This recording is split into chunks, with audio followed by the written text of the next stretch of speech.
지금 우리가 이 자리에서 평화를 누릴 수 있도록 돌아가신 모든 충북 선열들에게 묵념하는 시간을 먼저 갖도록 하겠습니다. 오늘 적경지역 평화연대가 오늘 시민문화제를 주최를 했는데요. 적경지역 평화연대 대표 이종성입니다. 오늘 공연을 준비하기까지 굉장히 힘이 들었는데요. 특히 장소 섭외가 되게 어려웠습니다. 어제서부터 27일까지 천터정에서 여기 임진각의 평화의 종과 평화의 종각과 망배단 이런 것을 오랫동안 선점을 해가지고 저희가 거기를 얻지를 못했고, 그리고 배체지로 임진각역 옆에 광장이 있거든요. 근데 거기는 또 임진각 역장님이 또 안 된다고 하세요. 그래서 또 우리 단체의 모태가 된 4.27 평화손잡기 파주본부 발대식 있었던 율곡 습지공원, 거기서도 하려고 했었는데 그것도 파편면 사무소에서 안 된다고 그러고, 그래서 오늘 이 자리에서 공연을 하는 것이 과연 가능할지, 그래서 저희가 만약에 여기 경기 관광공사에서 안 된다 그러면 무단으로라도 하려고 그런 각오로 이 자리를 차지했습니다. 네, 감사합니다. 네. 이렇게 그 어려운 상황인데도 불구하고 우리에게 큰 힘이 되어준 건 바로 여러분들입니다. 중간고사 시험 기간임에도 불구하고 무대에 서서 평화의 노래를 부르겠다는 우리 파주 꿈나무들, 쉴 틈이 없고 밥 먹는 시간도 어려운 농번기에 이 자리에 나오신 구례패 농부님들, 평화를 노래하기 위해, 평화를 춤추기 위해, 평화를 말하기 위해 기꺼이 달려주신 모든 출연진 여러분께 감사의 말씀을 드립니다. 그리고 이 자리에 계신 모든 분께 감사의 말씀을 드립니다. 마을에서 오랫동안 역사를 갖고 이제 운영하고 있고, 그 다음에는 이 공동체 두레패 경연대회에서 상도 받고, 그래서 성북구에 초청받아서 공연도 하시는 훌륭하신 분들입니다. 맞아.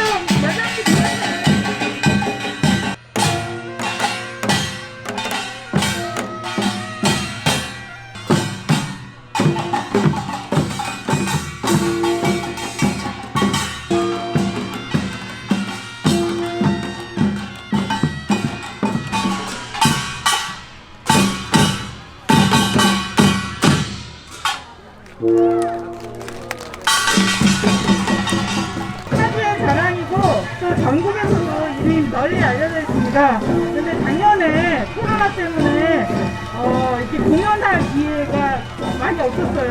그래서 저희가 이 초대를 했더니, 지금 농번기잖아요. 한참 바쁠 텐데 초대를 하면서도 죄송하더라고요. 바쁘신데 와서 좀 공연 가능할까요? 그랬더니 얼른 대답을 하시는 거예요. 이분들도 이렇게 몸 풀고 공연하면서 교감하고 싶은 그런 생각이 많았던 거죠. 이 코로나가 빨리 물러가서 이 풍물패가 자유롭게 활동하고 공연할 수 있는 세월이 왔으면 되겠습니다. 평화를 위해서 내 한 목숨 바치겠다, 이런 각오로 활동하고 계십니다. 이장 목사님을 모시고 인사 말씀 드리도록 하겠습니다. 여러분 반갑습니다. 잘 아시겠습니다만은 4.27이라는 말은 4.27 판문점 선언을 이야기합니다. 4.27 판문점 선언은 남과 북의 정상끼리 만나서 우리 민족끼리 우리가 하나 되는 것을 결의한 날이 바로 4.27 판문점 선언입니다. 오늘 우리 적경지역 우리 모든 단체들이 함께 모여서 이렇게 그날을 기념하는 것은 참으로 뜻깊은 일이라 하지 않을 수 없습니다.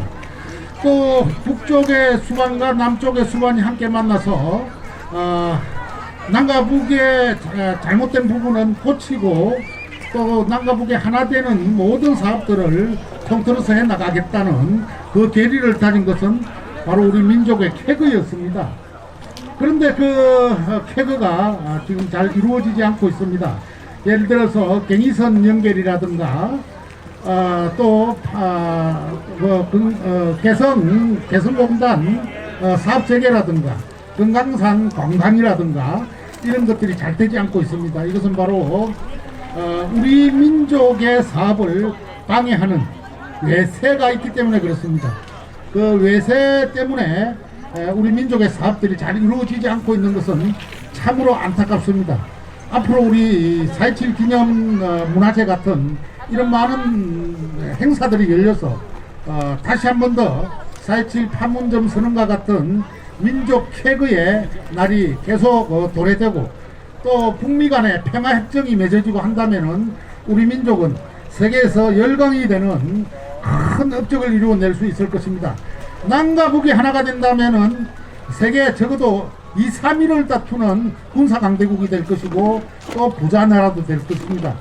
우리의 주체적 나라인 우리나라가 통일을 이루어서 하나가 된다면은 우리 민족은 세계에서 어떤 나라에 내놓아도 힘찬 나라가 될 것입니다. 오늘 4.27 기념 문화제를 통해서 그런 날이 많은 이렇게 기초가 되기를 바랍니다. 여러분 나와주셔서 정말 감사하고 끝까지 지켜봐 주시기를 바랍니다. 고맙습니다. 경기 꿈의학교 통일부분 학생 버스터라고 해서 줄이면 통일버스입니다. 통일버스 친구들의 공연을 보도록 하겠습니다. 여러분 뜨거운 박수로 맞아주세요. 이제는 우리가 노력할 차례인가봐. 다 같이 소리쳐 만세라고. 통합버스 만세.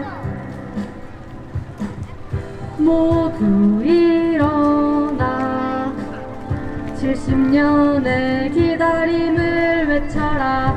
자 가자 오늘 다같이 통일을 노래하러 가자. 이제는 우리가 노력할 차례인가봐. 다같이 소리쳐 만세라고. 통합버스 만세. 300선이 지어지고 함께 쓰는 교실, 이 모든 게 이뤄진 이유는 바로 통일. 조상들이 만든 같은 국민정은 쓰나 민족이 말이 다르다는 쓰나 소름이 돋아. 가끔 남북통일 그렇게 멀지 않은 일, 원래 하나였던 것이 다시 하나 되는 일. 70년 전 역사 행복했던 그때 그날처럼 다같이 외쳤던 3.1절 3.1운동 만세. 이제는 우리가 노력할 차례인가봐. 다같이 소리쳐 만세라고. 통합버스 만세. 함께 불러요 통합버스. 부르다 보면 이뤄질 거야. 함께 꿈꿔요 남북통일. 꿈꾸다 보면 이뤄질 거야. 불러봐요 부르다 보면.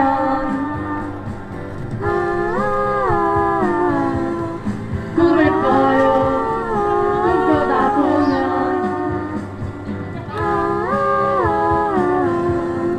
불러봐요 부르다 보면.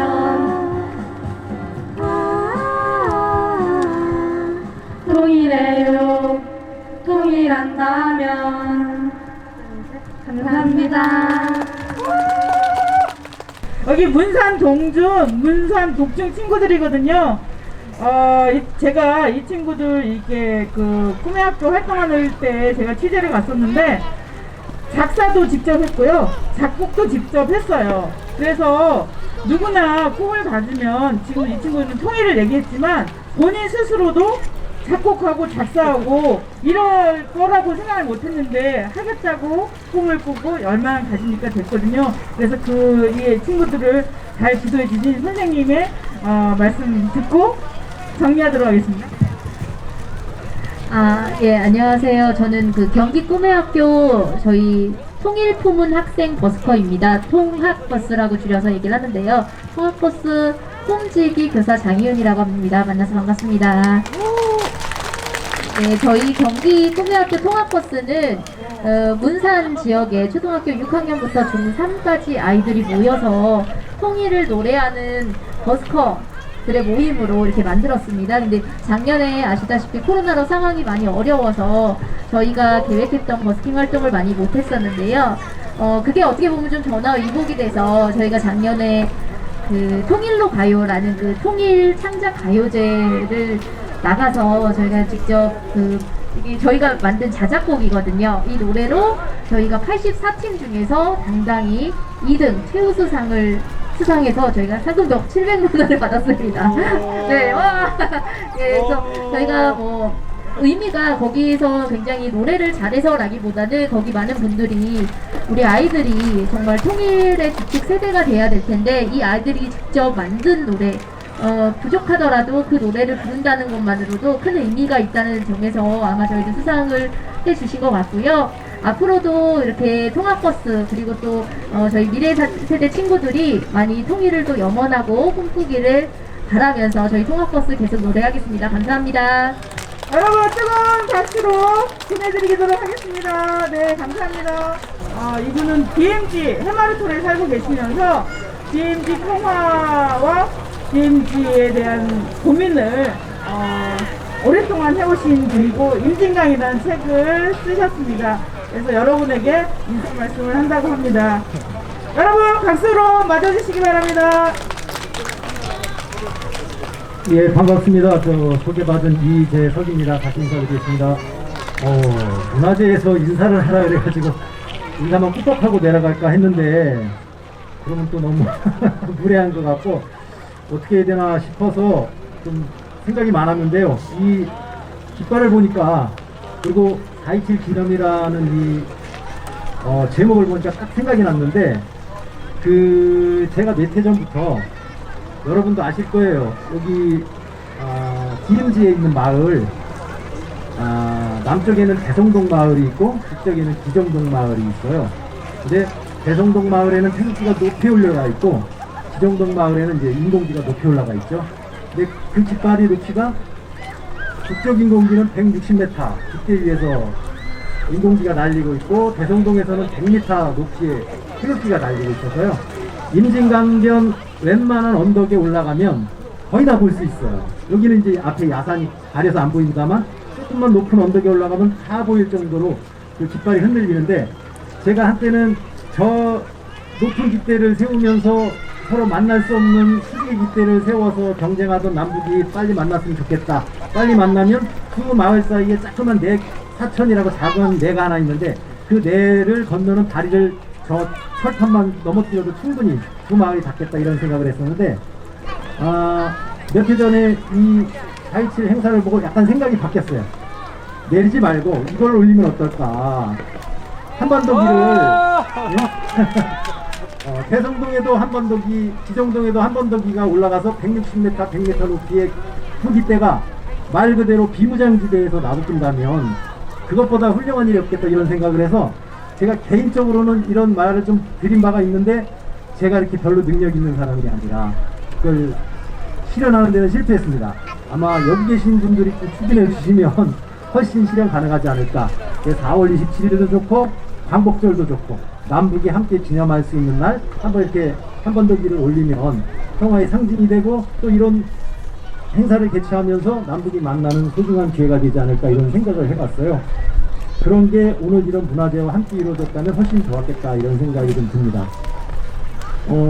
여러분들의 노력이 그렇게 이해될 수 있었으면 좋겠고요. 이게 접경지역이라는 게 사실은 저도 접경지역에 살고 있습니다만 동서로 이렇게 연대를 얘기합니다만 이게 횡적인 연대잖아요. 대걸음하듯이 횡적인 연대만 하는데 그런 식으로 남북이 서로 만나는 종적인 연대, 종적인 교류까지 이어졌으면 좋겠다는 좀 바람도 같이 덧붙여 보고요. 특히 임진각이라는 장소 굉장히 어렵게 오셨다고 아까 대표님 말씀하시는데 정말 장소 자체도 굉장히 소중한 공간이에요. 여기 오실 때 딱 세 길 중에 어느 길로 오셨을 거예요.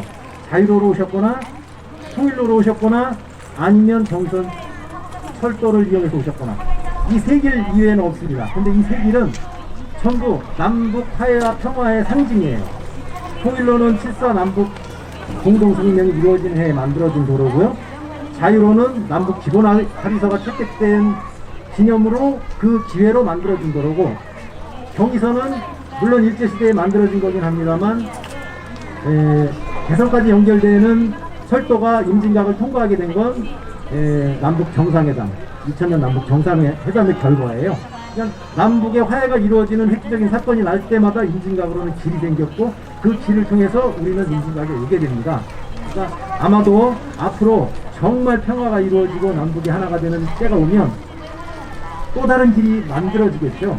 그런 평화의 길이 임진각에 이르는 평화의 길만큼이나 더 그 이상의 의미를 담은 길이 앞으로 임진각을 통해 국력까지 이어지기를 바라는 바람 같이 붙이면서 여러분들 오늘 행사 준비하시느라고 수고하셨고, 또 마지막까지 문화제에 같이 참여해서 즐기셨으면 좋겠습니다. 이상입니다. 앞에 그 이재석 대표님이 말씀을 하셨는데, 저는 강화에서 강화언론문화협동조합이라고 있습니다. 거기에서 강화뉴스라고 하는 신문을 지금 만들고 있고요. 그래서 이렇게 대표님도 이렇게 신문 만드신다고 반갑습니다.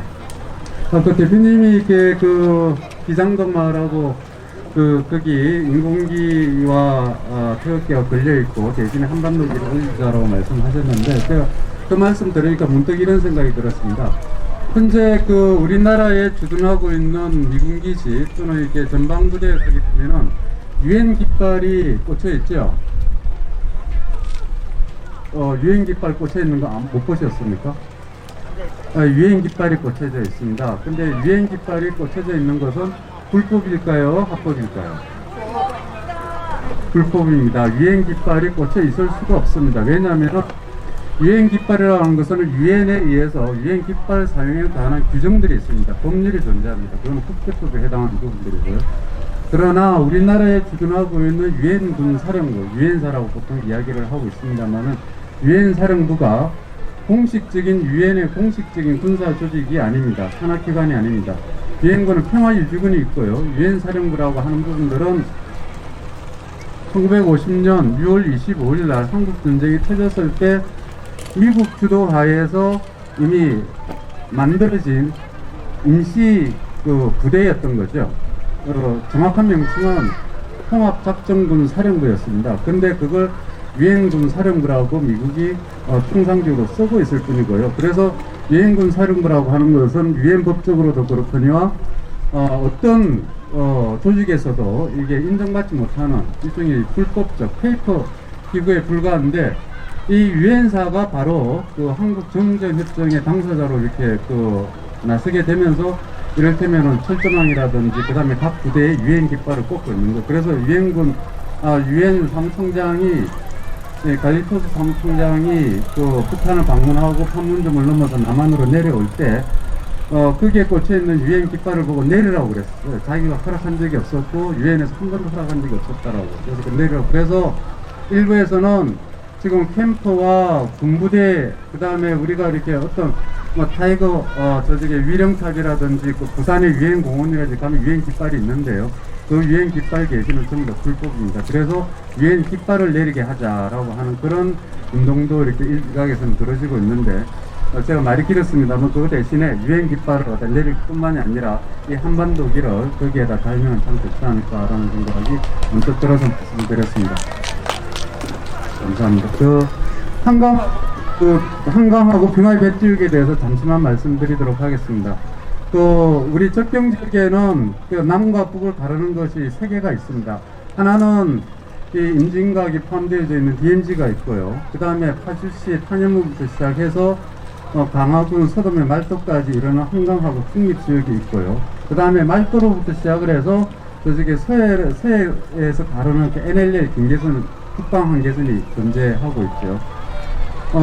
DMZ 같은 경우에는 이 군사 분계선이 존재를 하고 거기에 대한 양측에 해야 될 부분들에 대해서 상세하게 정리가 되어져 있습니다. 한강하고 중립지역, 김포, 강화, 교동이 포함되어 있는 해역인데요. 이 해역 부분은 67km의 구간이고요. 약 한 312제곱킬로미터의 공간입니다. 한강하고. 그래서 김포 분들은 조강이라고 불렀고 강화 분들은 삼강이라고 불렀던 그런 곳입니다. 그 이전에 이렇게 아주 이렇게 고조선 시대 때부터 시작을 해서 굉장히 이렇게 번성했던 그런 곳이었거든요. 거기에는 정전협정에 의하면 정전협정 1조 5항에 의하면은 한강하고 국립수역원, 민간인 선박은 쌍방 육지로부터 100m 내에 들어가게 되어 있습니다. 압록강 가보신 분들 계실 겁니다. 그 단둥에서 그 중국 사람이 운영하는 배를 타고 북한군이 운영하는 초소 앞까지 가서 이렇게 관광을 하고 오기도 그러지 않습니까? 강이라고 하는 것, 바다라고 하는 부분들은 기본적으로 공동관리 공유 공간입니다. 그럼에도 불구하고 이 세계에서 유일하게 이 한강하고 국립 수역만큼은 유엔사에 의해서, 그것도 월권이죠. 권한이 없는 유엔사에 의해서 또는 국방부와 우리 군부대가 우리의 주권을 갖다가 양보하면서까지 유엔사의 허락을 받아서 지금 들어가지 못하고 있는 그런 것입니다. 그래서 저는 이렇게 감히 말씀드리건데 한반도의 평화라고 하는 것이 딴 것이 아니라 정전협정에 체결되어진 대로 한강하고 중립수역에 민간인 선박이 들어가는 것, 그것이 저는 바로 평화라고 생각을 하는 거거든요. 평화가 우리가 이렇게 무슨 있는 걸 걷어내자 이런 것도 있지만은 우리가 법대로 하자, 법대로. 정전협정은 이렇게 국제조약이지 않습니까? 그런 법들이 이렇게 그야말로 국제협정이니까 법대로 하자라는 겁니다. 법대로. 70년이 지나서 아직까지 국방부와 대한민국 정부와 유엔사에 의해서 지켜지지 않는 부분들, 이 비상식적인 현실들을 바꾸는 것이 한강하고 중립수역의 대피우자라고 하는 제 운동의 취지인데, 몇 년을 했습니다만 아직까지 중립적으로 못 들어가고 있습니다. 올해는 뭐 더더욱 좀 힘들 거라고 생각은 하지만 그래도 이렇게 제가 보기에는 한강하고 중립수역의 평화협회 행사하는 것이 사실은 가장 이렇게 좀 효율적인 투자에 속하는 부분들이다. 매년 이렇게 저희들이 행사를 하다가 나중에 남북관계가 좋아지게 되고 거기 이제 그 중립수역의 민간인 선박이 유람선이 다니게 되면 우리가 그 부분에 대한 지분을 갖다 좀 이렇게 주장을 할 수 있지 않을까라는 생각도 한번 해보기도 합니다. 어쨌든 제가 말이 길었습니다만은 오늘 그 DMZ 지역에 와서 이렇게 이런 행사하는 거 정말 이렇게 뜻깊고 의미 있습니다. 그러면서 한강하고 중립수역에 대해서도 많이 관심을 가져주시고 앞으로 그 함께해서 이렇게 이런 그 평화와 협력으로 가는 그런 도중에 함께 할 수 있으면 좋겠습니다. 감사드립니다. 고맙습니다. 밝혀주는 평화 누리자. Say! 손에 손 잡고 벽을 넘어서 우리 사는 세상 더욱 살기 좋도록 손에 손 잡고 벽을 넘어서 서로 사랑하는 한 마음 되자. 손잡고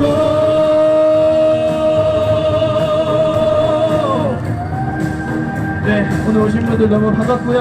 우리 다 같이 힘을 모아서 코로나도 물러가고 다 같이 이런 자리가 많아졌으면 좋겠습니다. 오늘 오신 분들 모두 복 받으세요. 감사합니다. Say! 손에 손 잡고 벽을 넘어서 우리 사는 세상 더욱 살기 좋도록 손에 손 잡고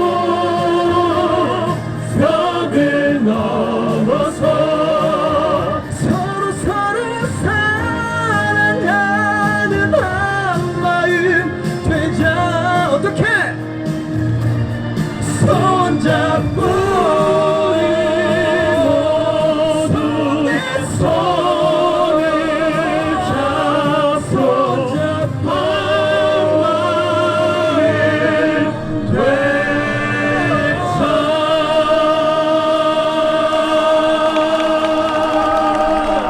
감사합니다. 지금까지 라온이었습니다. 감사합니다.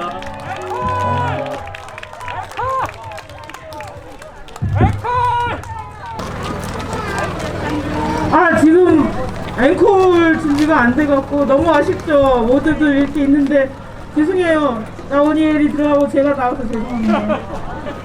근데 제가 이 여흥을 일으키기 위해서 하고 싶은데요. 제가 하면 다 돌아가시기 때문에 제가 참도록 하겠습니다. 다음 순서는요. 남북 경협의 말하자면은 그 누구도 넘볼 수 없을 만큼 남북 경협에 애를 쓰고 계신데요. 여러분 여기 들으시면 익숙하지 않을 거예요. 남북 경협 통일 농사 협동 조합이라는 데가 있어요. 너무 길죠? 이게 몇 자죠? 12자입니다. 12자를 어떻게 이거를 다 외울 수 있어요? 그러니까 우리가 이걸 줄여서 통일농사라고 합니다. 통일농사에서 일하고 계신 오형경님을 모시고 남북경협 그동안 어떻게 해왔고 앞으로 어떻게 할 것이다. 안녕하세요. 처음 뵙겠습니다. 여기 자리가 몇 개 안 되는데 그나마도 비어 있어요. 그래서 옆에 지나가시다가 다리 좀 앉아서 쉬고 싶으신 분들은 다 오셔도 돼요. 그냥 다 앉으셔도 돼요.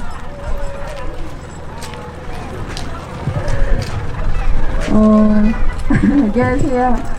저는 남북 경청 통일농사 협동조합에서 8년째 일을 하고 있는 오현경 본부장이라고 합니다. 남북 경협에 대해서 들어보신 분들도 계실 테고 처음 듣는 분들도 계실 거예요. 남북 경협이라고 하면 경제협력이기 때문에 말뜻 그대로 같이 밥 먹고 살자 뭐 이거죠. 어쨌든 뭐 북한 분들도 우리 남한 분들도 경제는 중요한 거잖아요. 밥은 먹어야 되잖아요. 그래서 지금 남북경협이 제일 안 되고 있는 이유는 뭐 별로 생각들 아마 아무도 안 하실 게 보통 안 하실 거예요. 그리고 생각 좀 하시는 분들도 그냥 막연히 되면 좋겠는데 남쪽에서 개방을 안 해서 그런 건가? 뭐 이 정도로만 아마 생각을 하고 계실 것 같아요. 근데 제가 결론부터 말씀을 드리자면 북한은 개방을 안 한 적이 없고요. 만나지 말자고 교류하자고 말한 적도 없어요. 한마디로. 지금 남북교류를 일반적으로 폐쇄한 거는 우리 한국이에요. 남쪽이고 뭐 안 한 이유야 뭐 여러 가지 있죠. 많이. 근데 그거를 원인에 대해서 잘 말을 안 해요. 우리 한국 정부가.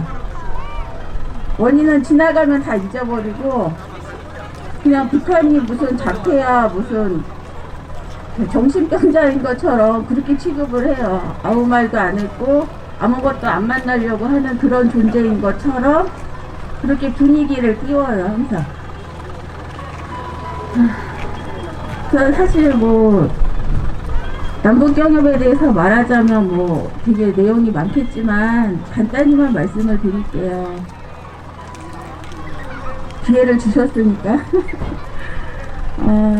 저도 사실 뭐 잘 몰랐는데 8년 전에 그 재미교포 신은미 선생님이라는 그 재미교포 여자분이 계셨는데 거기는 이제 국적이 미국이다 보니까 그 당시에 이제 한국 사람들만 빼고 전 세계 사람들이 중국 북경에 있는 중국 대사관에 가서 비자를 받으면 고려항공이라는 비행기를 타고 가서 여행을 할 수가 있었어요. 북한에서 뭐 오지 말라고 할 이유가 없잖아요. 여행하고 여행 경비 내겠다는데 관광사업인데 그걸 뭐 막을 이유가 없으니까. 그렇게 하면서 이제 5번이나 다녀오시면서 그분이 책을 냈어요. 책을 냈는데 그 부제가 뭐냐 하면은 가난하지만 아름다운 나라 조선민주주의 인민공화국 그런 제목이었어요. 저는 그 제목을 보고서 너무 감동적이었어요. 우리가 뭐 한 70년 동안 또 제가 54세거든요. 50년 동안 이렇게 갖고 왔던 북한에 대한 선입견이나 이런 거를 그냥 한숨에 없애주더라고요. 그게. 북한도 정상적으로 하나의 국가를 이루고 살고 있었고 우리들과 똑같이 밥 먹고 아름답게 살고 있었어요. 평화롭게. 우린 전혀 관심도 없었고 몰랐죠. 그리고 이제 남북경청 통일농 사역동조합의 이사장님을 알게 됐어요. 대학 이제 선배였는데 그분은 이제 학생운동도 하고 노동운동도 하셨는데 보니까 남북경협을 계속 하셨더라고요. 그러니까 김대중 노무현 정부 때 기업인들이 처음에는 이제 홍콩을 통해서 해외를 경유해서 북한 물건들을 갖다가 남쪽에다 유통을 시켰어요.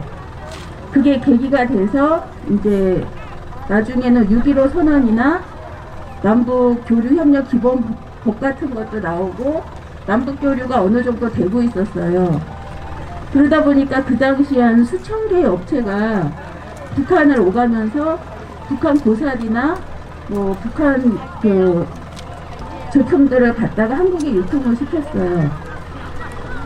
물론 많이는 유통이 안 됐지만 어렴풋이 기억하시는 분들도 계실 거예요. 북한 제품이 한국에 들어왔었다는 게. 그러니까 우리가 외국에 수출하는 거는 관세가 붙어요. 수출이나 수입이나 관세가 붙는데 북한과의 거래는 내수라고 법에 명시가 돼 있어요. 남북 간의 거래는 내수다. 그러니까 관세가 없다는 얘기예요.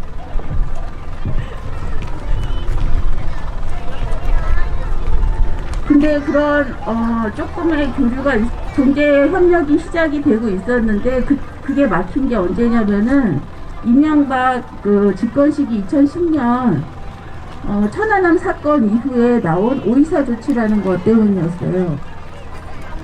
오이사 조치에 대해서 거의 모르시겠지만 아시는 분도 계시고 그거는 남북 교류를 전면적으로 중단하는 거였어요.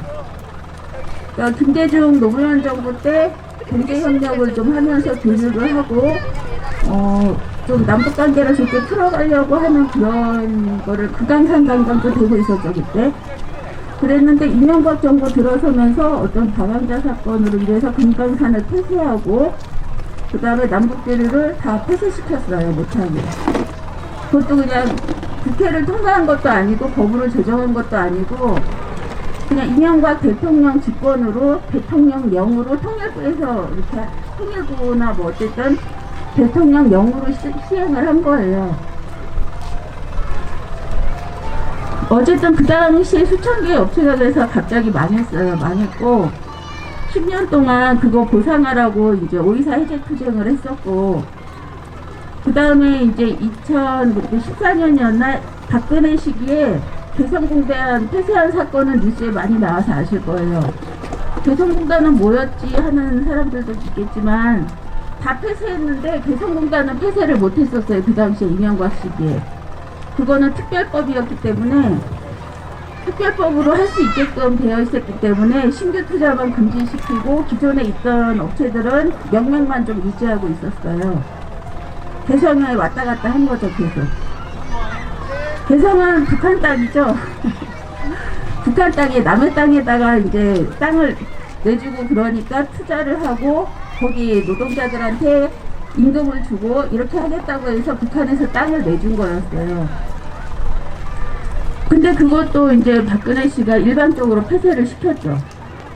자기 맘대로. 그것도 법적으로 하자가 많아요. 근데 어쨌든 대통령의 직권으로 그렇게 했어요. 아무리 뭐 피해자들이 개성공단 기업 피해자들이 뭐 울고불고 난리를 쳐도 대통령이 그렇게 해서 어떻게 돌이킬 수가 없이 그렇게 돼버린 거예요. 거기 기업인들도 많이 뭐 자살하거나 정말 심지어는 가정이 파탄되거나 너무 힘든 시기들을 다 보내고 계셨죠. 그러면은 뭐 사실 그 오이사 조치나 개성공단 폐쇄가 북한의 책임이냐 그건 아니에요.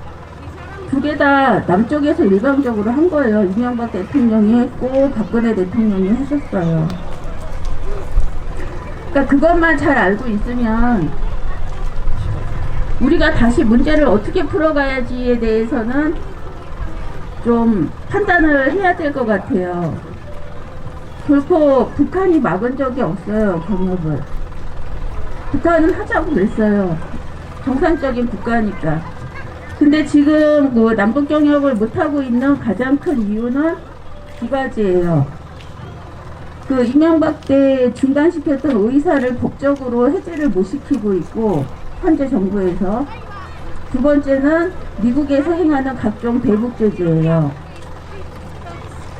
물론 이제 그 법률적으로 문제가 있기 때문에 2년 전에, 그러니까 올해 초인가 통일부에서 오이사 제체는 실효성이 없다 이랬어요. 있으나 마나한 법이다 이거죠. 그러면 오이사가 남북 교류를 중단시킨 법이고 그게 실효성이 없다고 했으면 당연히 교류가 잘 돼야 돼요. 우리 남북교류 기본 협력이라는 우리나라 법에는 분명히 남북교류가 내수고 할 수 있게끔 되어 있어요. 근데도 왜 또 못하고 있을까요?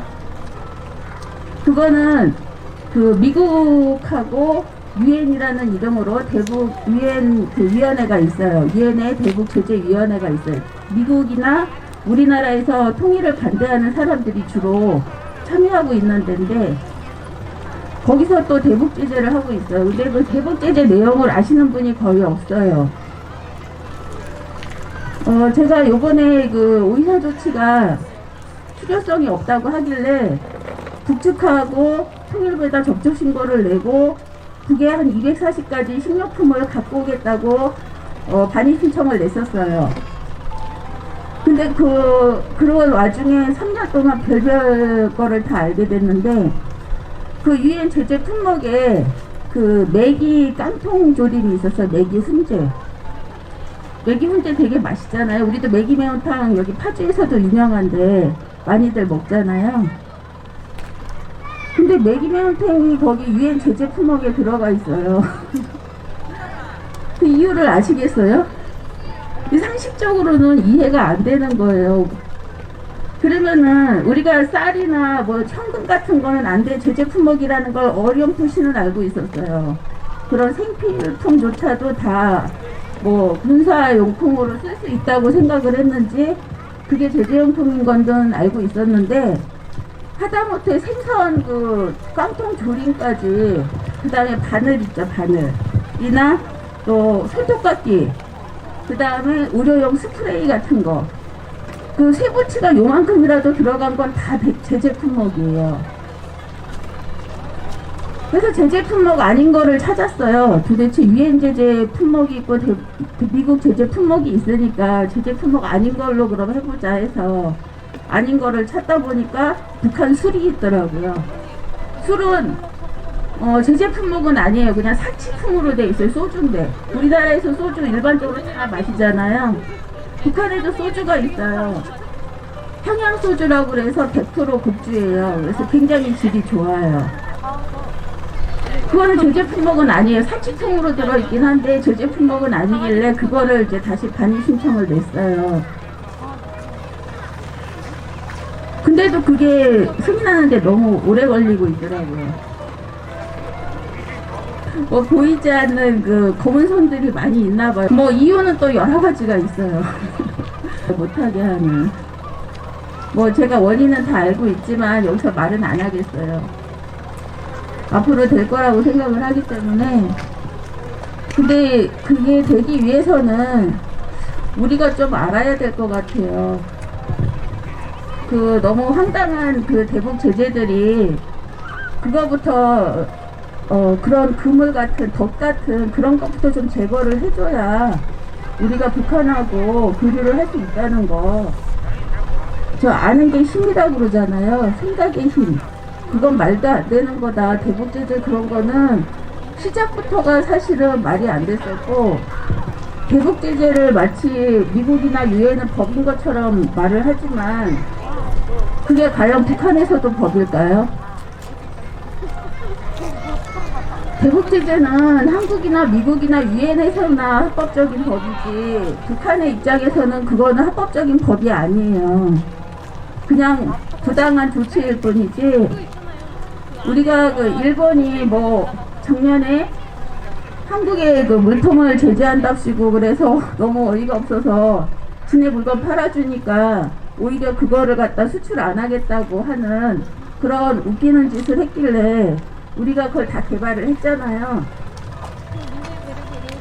그것처럼 대북제재 또한 그렇게 말도 안 되는 거예요. 어떤 정치적으로나 국가적으로 대립은 할 수 있겠죠. 근데 사람들이 먹고 쓰는 그런 일상용품까지 제재 품목에 다 넣어놓고 그걸 뭐 팔지도 못하고 사지도 못하게 해놓는 거는, 그거는 그냥 만나지도 말고 통일하지도 말고 그냥 이렇게 살아라 하는 그런 뜻이에요. 똑같아요. 그래서 매년 많은 우리 분들이 나와서 이렇게 통일의 마음을, 열망을 갖고서 모이고 이렇게 있지만, 사실상 북이라고 이렇게 하고 싶지 않겠어요? 같이 와서 밥 먹고 같이 와서 춤추고 노래하고 북한 사람들이라고 이런 거 하고 싶지 않겠어요? 사람 마음은 다 똑같아요. 같이 와서 밥도 먹고 같이 와서 노래도 하고 춤추고 다 그렇게 하고 싶어 해요. 근데 솔직히 우리가 금강산도 식후경이라고 뭘 하려면 밥은 먹어야 될 거 아니에요. 그래서 밥 좀 먹자 그 얘기예요. 남북 경협이라는 게 뭐 큰 게 아니고, 밥 좀 같이 먹자. 그래서 제가 지금 하고 있는 거는 여러 가지 있지만, 현재는 10년 전에 반입됐던 북한 된장간장 그런 것 좀 팔고 있고요. 저는 또 저대로 또 하고 있는 게 또 여러 가지가 있어요. 근데 지금 8년째 그리고 또 3년째 지내가고 있는 그 반입 반출, 그게 남북 경협이고, 그게 승인이 되면은 부류가 물꼬가 다 터지고 잘 될 거라고 생각을 해요. 그래서 최소한 우리가 한 달에 뭐 10,000원 이상은 북한 제품을 좀 사서 먹겠다. 그리고 그렇게 말도 안 되는 대북 제재는 좀 해제해라. 이런 마음들만 좀 갖고 계셨으면 참 좋을 것 같다는 생각이 들어서 나왔습니다. 감사합니다. 저는 평화의 섬 강화도에서 평화통일 운동가로 활동하고 있는 함경숙입니다. 오늘 제가 낭송할 시는 2020년 한강하고 평화의 백지우기 조직위원회에서 7월 27일 행사 때 강화도에 그 승천포라고 있습니다. 고려 천도공원, 거기서 지창영 시인께서 발표한 시입니다.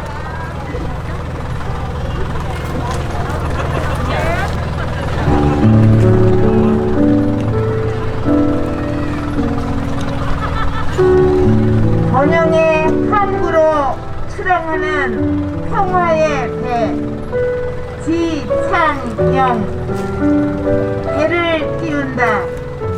이따금 새들만 날아드는 포구에 평화의 배를 띄운다. 물범들은 수면 아래로 물갈퀴를 앞이 저으며 평화의 밀사로 남북을 오고 갈 것이다. 한강 임진강 물길 따라 흘러온 경강상인, 개성상인 한데 어우러져 소식을 주고받던 오래전 풍경을 기억하는지 자꾸만 울컥거리는 폭우,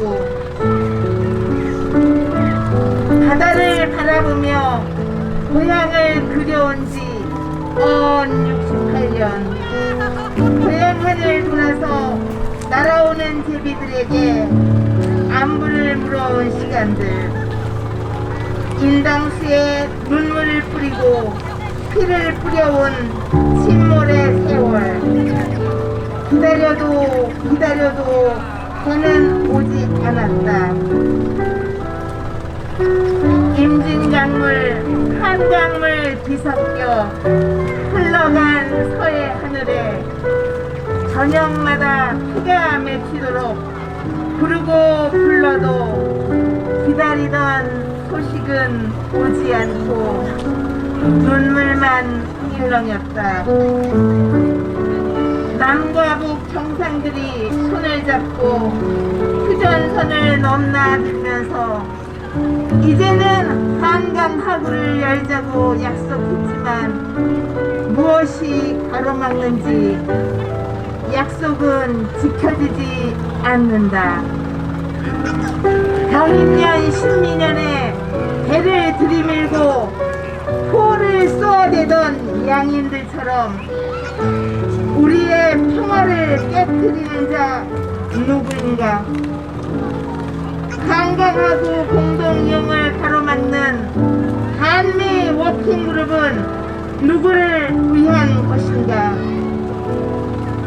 기다림에 지쳐 오늘은 우리가 나서 배를 띄운다. 여기 평화의 배가 돛을 올린다. 자주의 배가 고동을 올린다. 물새들이 날갯짓 힘차게 창공에서 호위하고 물범들도 힘이 나서 속소를 낸다. 눈물로 출렁이던 강줄기 한데 섞여 너울너울 춤추며 평화의 물결, 번영의 물결로 반짝인다. 평화의 배가 위풍당당하게 물길을 헤친다. 민족 자주의 평영수를 세워 다시는 침몰하지 않을 평화의 배. 그 누구의 허락도 받을 필요 없다. 우리 민족끼리 뜻을 모아 평화의 돛을 올리고 민족 번영의 항구를 향해 전진한다. 세상아, 감았던 눈을 떠서 우리를 보아라. 태평양으로 거침없이 나아가는 평화호를 보게 되리라. 외세 파도여, 어디 한번 외쳐보아라. 어떠한 제재도 정면으로 돌파하는 통일의 함선을 보게 되리라. 아침 햇살에 물 비늘이 황금빛 축제의 윤관을 깔고 하얀 포말들이 열을 씌워 환호의 박수를 보낸다.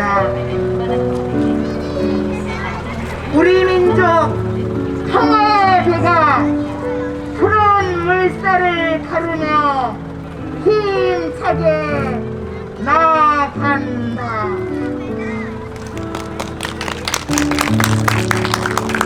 감사합니다. 평화의 배를 띄우자는 낭송을 하셨는데요. 이 시간에 평화 통일 관련해서 신앙송을 하겠다는 사람이 너무 많아서요. 추첨으로 당선되셨다는 말씀을 드립니다. 내년에 저희가 행사할 때는 누구나 좀 저희 평화연대에 신청을 하셔서 될 수 있으면 자자씨를 갖고 이 자리에서 발표를 할 수 있으면 좋지 않을까 이런 생각을 해봤습니다. 다음은 AOK라고 액션 원 코리아, 하나의 코리아를 위한 행동을 하시는 AOK 글로벌 풋프리 통일운동하는 단체가 있는데요. 그 대표님이 한 분은 LA고 한 분은 한국에 계신데요.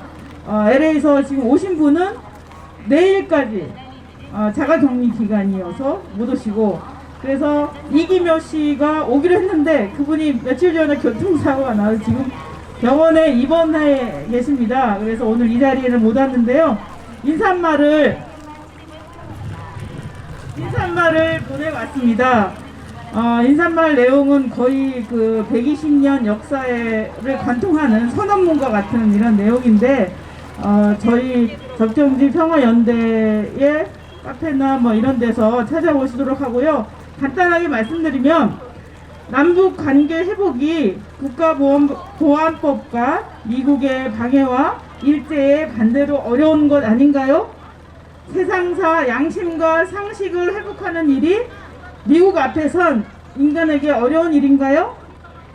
줄여 죽을지언정 양심과 인륜을 바로잡도록 온 세계가 단결하고 침략의 국제 질서를 중단하고 처벌시키는 일을 이제 합시다.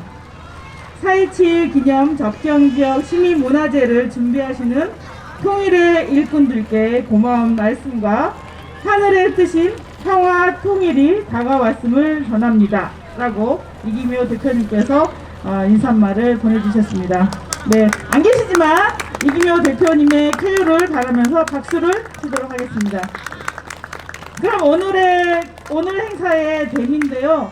저희가 평화와 통일을 몸으로 표현하는 시간을 갖도록 하겠습니다. 안녕하세요.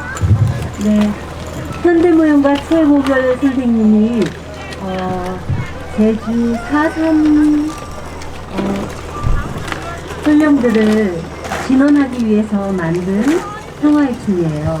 저는 그 최고별 선생님이 운영하고 있는 춤의 학교 박성희 연구원입니다. 만나서 반갑습니다. 지금 그냥 서 계신 자리에서 시작하고요. 하다 보면은 동그란 원이 돼요. 일단 이 평화의 춤은 오늘 우리가 염원하고 있는 하나 되는 우리나라 그 기원을 몸으로 느끼는, 몸으로 꿈꾸고 몸으로 받아들이는 그런 시간입니다. 서 계신 그 자리에서 그대로 발폭을 한 요 정도 벌리시고요. 오른쪽으로 무게중심을 한번 이렇게 해보세요. 다시 왼쪽으로. 그러면 왔다 갔다 오른쪽 왼쪽 무게중심만 옮겨보세요. 그러면 저절로 흔들흔들 하게 되죠. 네, 이렇게 그냥 무게중심으로 오른쪽 왼쪽 오른쪽 왼쪽 이렇게 허용하게 되면은 이게 내어 맡기는 게 돼요. 이렇게 자연스럽게 이렇게 시작합니다. 이렇게 8번 오른쪽 왼쪽 이렇게 될 거예요. 그 다음에 오른손으로 땅을 짚고, 미안합니다, 그 땅 짚은 손을 심장으로 가져와요. 그래서 오른발 왼발, 요게 우리가 미안합니다 이렇게 마음, 우리가 희생하고 또 우리 전쟁으로 인해서 희생한 그 영혼들을 기리며 미안한 마음으로 다시 한번 짚어볼게요. 손으로 땅을 짚고 땅에 연결된 그 마음, 미안한 마음을 심장으로 가져서 오른쪽 왼쪽 미안합니다. 자, 다음에 한 바퀴 왼쪽으로 한 바퀴를 돌 거예요. 도는데 오른발로 먼저 왼쪽 다시 풀고 또 한 번 왼쪽 풀고 이렇게 하면은 제자리에 돌아오게 되죠. 이렇게 왼쪽 돌면서 시선은 멀리 보면서 세상을 향해서 용서를 청하는 거예요. 미안, 용서하세요 이런 마음으로. 자, 한 바퀴 돌아볼게요. 오른발부터 오른쪽 다시 풀고 다시 또 오른쪽 다시 풀고, 그럼 제자리가 오게 되죠. 네, 그 다음에 양손으로 손바닥을 바닥에 짚고 이 땅 기운을 몸으로 가져오는 거예요. 발등부터 무릎, 허벅지, 골반, 허리, 온 몸을 통해서 하늘로 쭉 올려보세요. 그러면 아까 하늘 본 것처럼 우리의 손끝이 하늘 끝으로 쭉 펼쳐질 거예요. 이때 그 기운을 감사합니다 이렇게 마음 먹고 그 기운을 멀리 펼쳐보세요. 양쪽으로. 네, 이렇게 되면은 이제 우리가 옆에 사람이 이렇게 만나게 돼요. 지금 가까이 있지 못하니까 사이사이를 떠서 그런데 서로 이렇게 만나게 돼요. 그렇게 하면 우리가 손에 손잡고 사랑합니다 이런 마음이 됩니다. 그러면 오른쪽으로 8박자를 걸을 거예요. 자, 하나, 둘, 손을 잡았다고 상상하시고, 셋, 넷, 앞사람을 따라가는 겁니다. 5, 6, 7, 8번째 가운데로 다시 시작해보는 거예요. 처음부터 다시 해볼게요.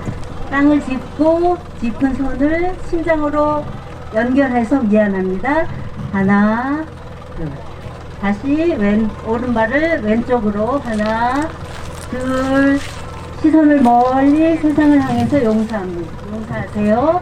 그 다음 다시 두 손으로 땅을 짚고 천천히 내 몸을 훑으며 쭉 위로 머리끝까지 하늘을 향해서 쭉 펼쳐서 그 펼친 손을 양쪽으로 천천히 내리면 세상과 함께 사랑합니다. 함께 연대하게 되는 거죠. 네.